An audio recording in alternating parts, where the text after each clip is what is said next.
iniciando hoje mais um podcast aqui da UAB Prudente. Meu nome é Aline Gomes, eu sou advogada e coordenadora do podcast da UAB. Hoje nós vamos falar um pouco do tema sobre a comemoração dos 90 anos da UAB Prudente. E para isso nós convidamos a doutora Denise Caixeta, que é presidente da Comissão dos Direitos dos Idosos, para poder falar um pouquinho aqui para a gente sobre isso. Eu gostaria de agradecer a presença da doutora, a disponibilidade. Seja muito bem-vinda, tá bom, doutora? Eu que agradeço, Aline. Em comemoração aos 90 anos da UAB Prudente, nós convidamos o Dr. Rufino de Campos, que está aqui presente, para nos contar um pouco sobre a trajetória dele. Seja muito bem-vindo, Dr. Rufino. Muito obrigado. Estamos aqui à disposição para responder aquilo que nos for perguntado e sempre à disposição da OAB.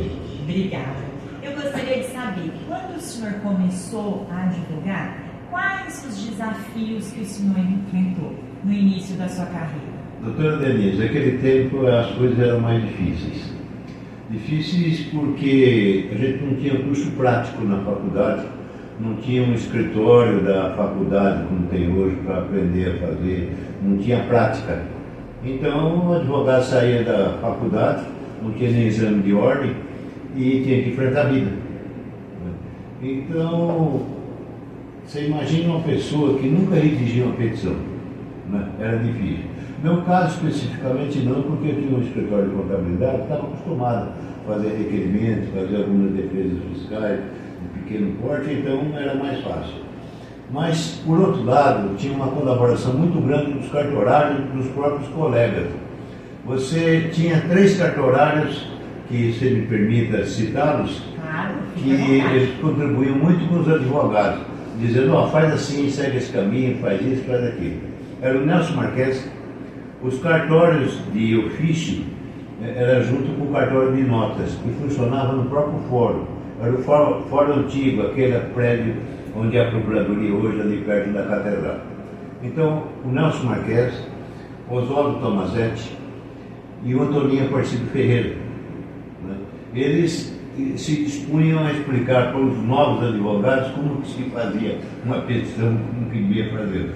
Então, era essa a nossa prática. E quando eu comecei, Prudente tinha mais ou menos 20 advogados.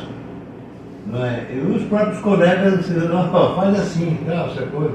Você fez essa petição desse jeito, acrescenta mais isso, tira isso, aquilo. E assim começou-se. Olha só.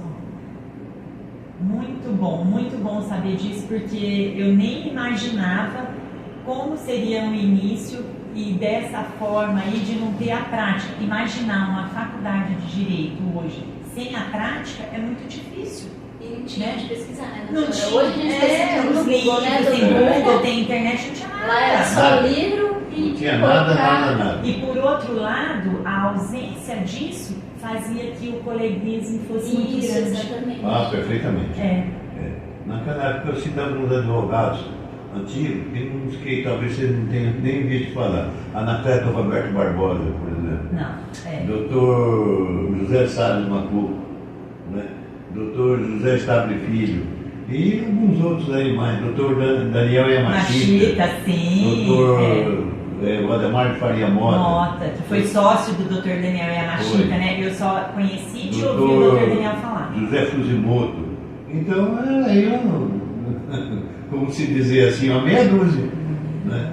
Sabe o que é interessante? Hoje o doutor Rufino está falando pra gente uma coisa que não é o que mostra, né? O pessoal pensa que há uma disputa entre os advogados. E hoje aqui o doutor Rufino falando que desde sempre houve o coleguismo, né? Sempre um tentando ajudar o outro. Olha, eu acho que isso ainda existe hoje. Sim.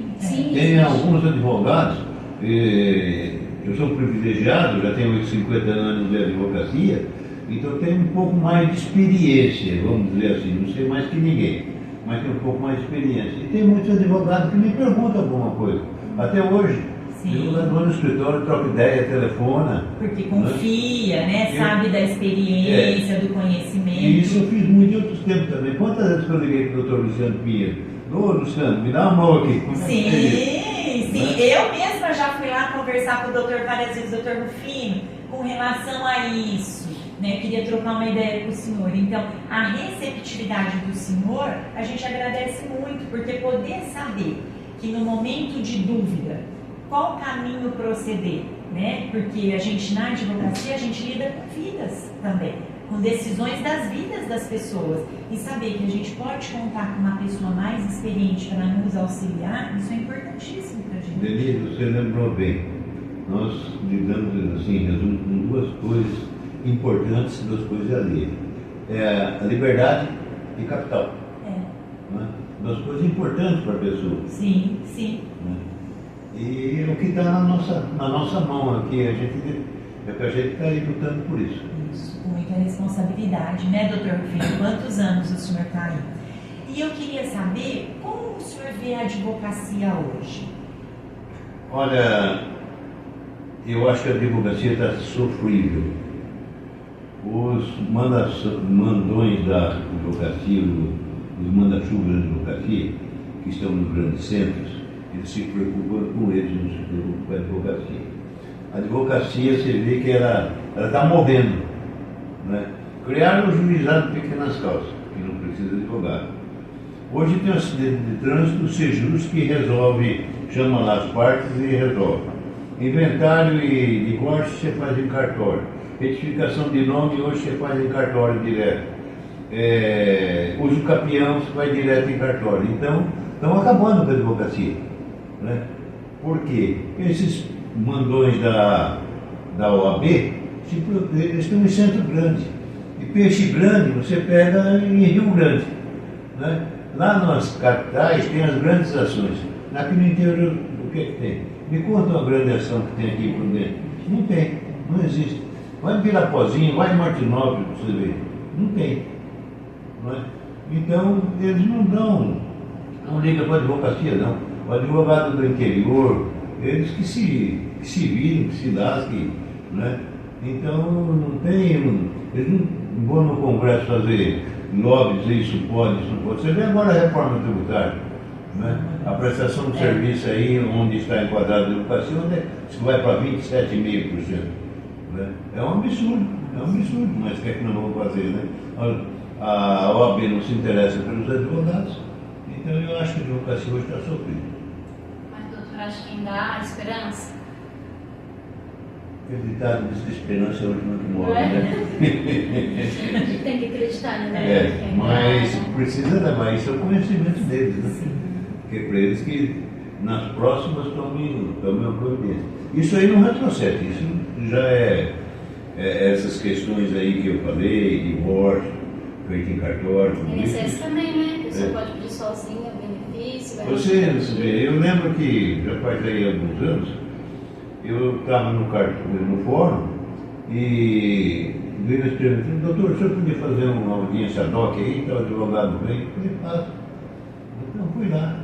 Fiz a audiência e tal, essa coisa, ad hoc, quer dizer, gratuito, né? A hora que nós saímos lá, o cidadão montou numa caminhonete dessa moderna e tal, depois foi embora. E não paga advogado. Desse jeito, você vê, processo crime aí, você não precisa contratar advogado. Né? Tem lá um gratuito, todo mundo. E paga o quê? Paga uma mixaria. O Estado paga uma mixaria para o advogado. Às vezes você trabalha numa ação em 3, 4 anos para receber R$300 da assistência judiciária. É um absurdo. Mas, enfim, estamos aí, né? Por isso que a voz é importante, né? Colocar, isso chegar aos dirigentes, ver todas essas questões, né? Com um outro olhar, para auxiliar a caminhada do advogado, que já é uma caminhada muito difícil mesmo, né, doutor Rufino? E eu queria saber do senhor, que mensagem o senhor deixaria para os advogados, para os novos advogados que vão iniciar aí, que vão receber a carteira? A advocacia é uma profissão linda. Né? Agora você tem que fazer com gosto. O advogado tem que gostar do que faz. Né? Então, se você não gostar de advogar, nem principie, nem comece. Né? Agora, se você for advogar, faça com gosto, com sabedoria, com alegria. Eu vou dizer uma coisa particularmente. Meu local de descanso, no lugar que eu sinto feliz, é no meu escritório. Né? Eu entro no meu escritório e eu vejo paz.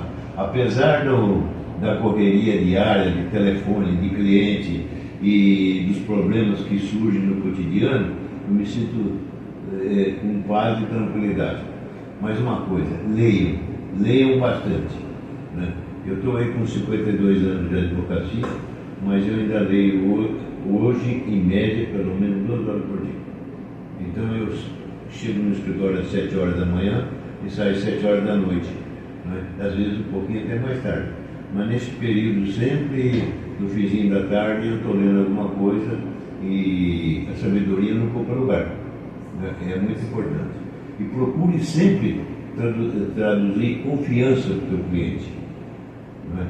E seja verdadeiro, né? Não falte com a verdade para o seu cliente, seja sempre verdadeiro. E tenham sorte, sigam essa orientação que eu tenho certeza que vocês irão bem. É isso aí.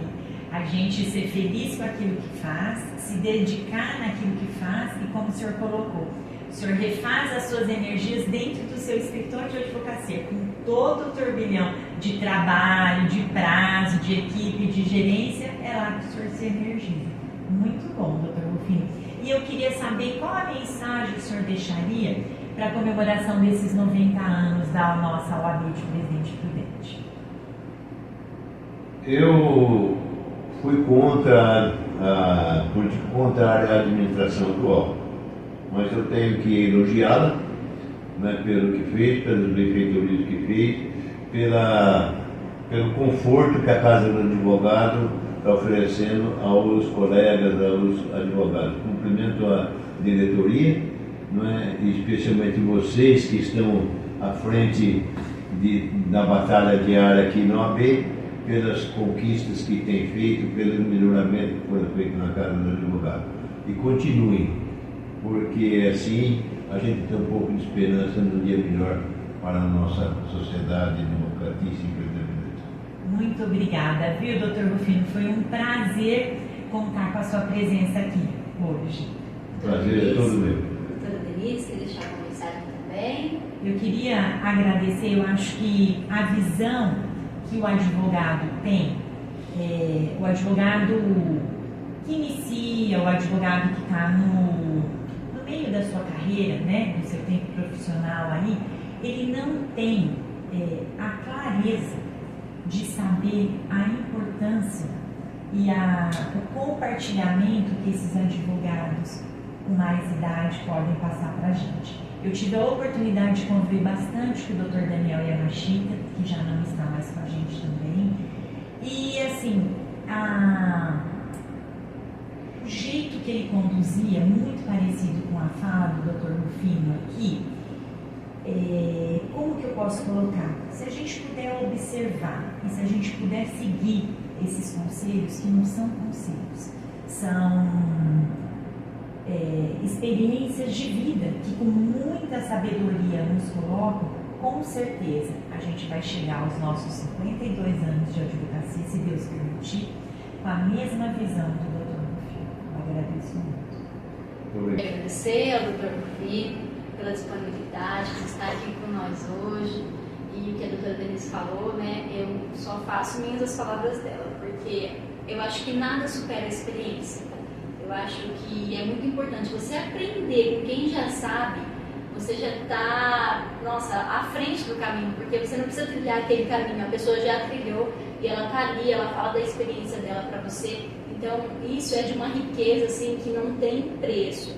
Então, eu gostaria de agradecer ao Dr. Rufino por ter vindo aqui hoje, por ter dito essas palavras e ter incentivado a gente, né, a ler, a fazer aquilo que a gente faz com amor, só se for por amor, por você fazer aquilo que você gosta, igual ele disse. Eu acho que ele não tem que trabalhar um dia na vida dele, né, porque se ele vai para o escritório e ele se sente feliz, isso não tem nada melhor que isso, eu acho, do trabalho de uma pessoa. Se vocês permitirem, Claro. eu terminei agora em novembro um curso de pós-graduação. Eu tenho 80 anos de idade. Isso é um exemplo que eu dou para vocês, que eu ainda continuo estudando, lembrando daquela frase do Sócrates: só sei que nada sei. É isso aí. Muito obrigado pela oportunidade. Muito obrigada. Nós que agradecemos. Obrigada, doutora Aline. Aline. Nós encerramos mais um podcast.